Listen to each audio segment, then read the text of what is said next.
পেট চুক্তি ফুচকা খাওয়ার অফার যখন আমার আসে তখন তো জামাইয়ের মানি ব্যাগ খালি করা লাগবেই। কারা কারা আমার মতো ফুচকা খাওয়া পছন্দ করো সে আপুরাই বেশি বেশি কমেন্ট করবা। হ্যালো এভরিওয়ান, আসসালামু আলাইকুম। ফাতেমা এন্ড আলামিন ব্লগ থেকে আমি ফাতেমা শেয়ার করব পেট চুক্তি ফুচকা খাওয়ার ভিডিও। তো বের হয়ে গেলাম জামাইকে নিয়ে। সাথে ছিল মা আর দেওর আর ছিল বাইস্তা। যাবো হলো মাওনা চৌরাস্তা। ওইখানে একটা ফুচকাওয়ালা আছে যার কাছ থেকে আমি 10 বছর আগে থেকে ফুচকা খাই। আমার কাছে তার ফুচকা ভালোই লাগে। তো যখন বাপের বাড়ি আসি তখন তার কাছ থেকে আমার ফুচকা খেতেই হবে। তো আমরা প্রায় চলে এসেছি। জামাই পিছন দিয়ে ভিডিও করতেছে আর আমরা হাঁটতেছি। অবশেষে চলে আসছি সেই ভাইয়ার দোকানে। আগে থেকে ডেকোরেশন অনেক সুন্দর করেছে।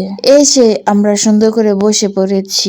দেখুন রাফি আবার কেমন ফাইজলামি করতেছে। এই পাশে আমার দেবরটা, আমি আবার চারপাশে একটু ভিডিও নিতেছি। আর এদিকে জামাই গিয়ে ফুচকার অর্ডার দিল। তাদের জন্য ফুচকা আর তার শাশুড়ি মায়ের জন্য চটপটি। আর এদিকে ফুচকার একটু ভিডিও নিলাম।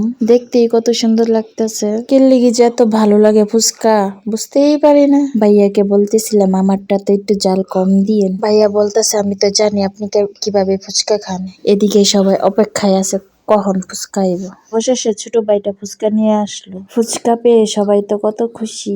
এখন খাওয়া দাওয়ার পালা। চুক্তি ফুচকা খাবো, ইস কত মজা। একটু চুক্কা টক একটু মিষ্টি টক। ফুচকা কিন্তু এই শেষ না, আরো আসবে। আর এদিকে দেখেন আমার জামাই কত বড় হা করছে। যেভাবে খাইতেছে মনে হইতাছে আমার সাথে প্রতিযোগিতায় নামছে। আর সাথে রাফিও এভাবেই খাইতেছে। আর আমার দেওরটা এক কোনায় বসে খাচ্ছে, জানেন কেন? কারণ তার ভাই তার ফুচকা নিয়ে নেয়, এর জন্য সে এক কোনায় বসে খাচ্ছে যাতে তাকে কেউ ডিস্টার্ব না করতে পারে। খাচ্ছে তো খাচ্ছে আর এদিকে বলতাছে যে তুই এদিকে আসবি না। আর এদিকে জামাইকে বললাম যে আপনি একা একাই খাইতেছেন, আমার একটু খাওয়াই দেন না। এই জন্য আমাকে একটু খাওয়াই দিতেছে। এদিকে আবার আমার আম্মুকে একটু খাওয়াই দিলাম। বুঝেনি তো ব্লগ তো ব্লগই, তাই না?